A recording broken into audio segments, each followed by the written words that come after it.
അദ്ദേഹത്തെ ദഹിപ്പിക്കും വിധം രൗദ്രമായി അവർ തുറിച്ചു നോക്കി. അവരുടെ കണ്ണുകൾ തീക്കട്ട പോലെ ജ്വലിച്ചു. ചുവന്നു നീണ്ട നാക്കുകൾ വെളിയിൽ കണ്ടു.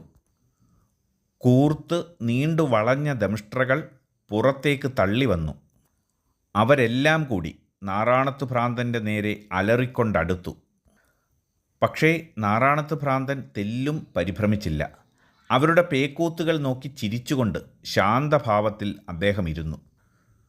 ചുടലക്കാളിയും ഭൂതഗണങ്ങളും ലജ്ജിച്ചുപോയി. കേവലം ഒരു മനുഷ്യൻ തങ്ങളെ നിഷ്പ്രഭരാക്കി കളഞ്ഞതിൽ അവർക്കുണ്ടായ അപമാനം തെല്ലൊന്നുമായിരുന്നില്ല.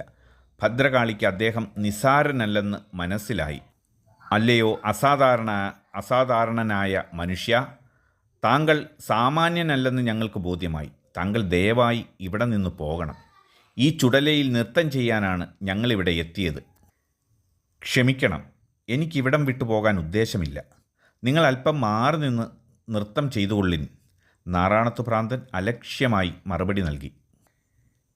ഞങ്ങളുടെ നൃത്തം മനുഷ്യർ കാണാൻ പാടില്ല. അതുകൊണ്ടാണ് ഞങ്ങൾ ആവർത്തിച്ചപേക്ഷിക്കുന്നത്. അനുസരിക്കാൻ നിവൃത്തിയില്ലാത്തതിനാൽ ഖേദിക്കുന്നു. നാറാണത്ത് ഭ്രാന്തൻ തുടർന്നു.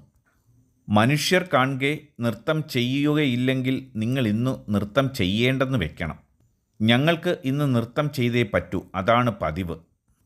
എങ്കിൽ ഞാൻ മാറിത്തരുമെന്ന് നിങ്ങൾ പ്രതീക്ഷിക്കേണ്ട. എനിക്കും ചില പതിവുകളുണ്ട്.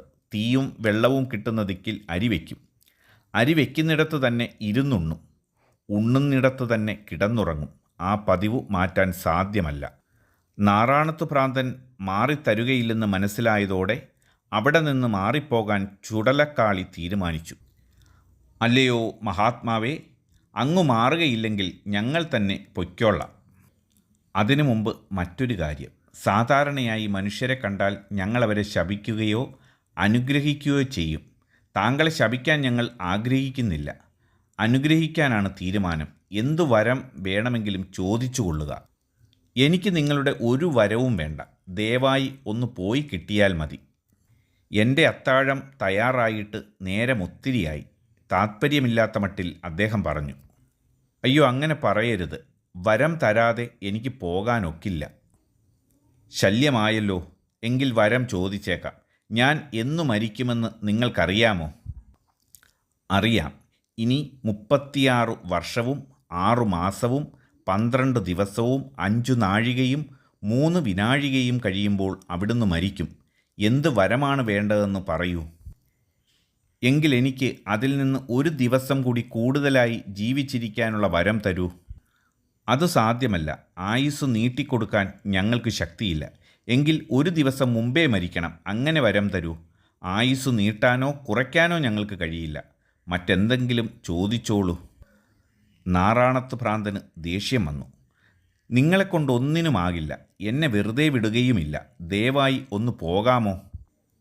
എങ്കിൽ എൻ്റെ ഇടതുകാലിലെ മന്ത് വലതുകാലിലേക്ക് മാറ്റിത്തരാമോ? അത് ചെയ്യാം. കാളി സന്തുഷ്ടയായി. ഇടതുകാലിലെ മന്ത് വലതുകാലിലേക്ക് മാറ്റിക്കൊടുത്തിട്ട് അവർ അവിടെ നിന്ന് മറഞ്ഞു. നാറാണത്ത് ഭ്രാന്തൻ അത്താഴം കഴിച്ചിട്ട് അവിടെ തന്നെ കിടന്നുറങ്ങുകയും ചെയ്തു. ഈശ്വരകൽപ്പിതത്തെ ആരെക്കൊണ്ടും മാറ്റാനാവില്ലെന്ന സത്യമാണ് ഇതിൽ നിന്ന് വ്യക്തമാകുന്നത്. ഈ വീഡിയോ നിങ്ങൾക്കിഷ്ടമായെങ്കിൽ ദയവായി സബ്സ്ക്രൈബ് ചെയ്യുക, ഷെയർ ചെയ്യുക, ലൈക്ക് ചെയ്യുക.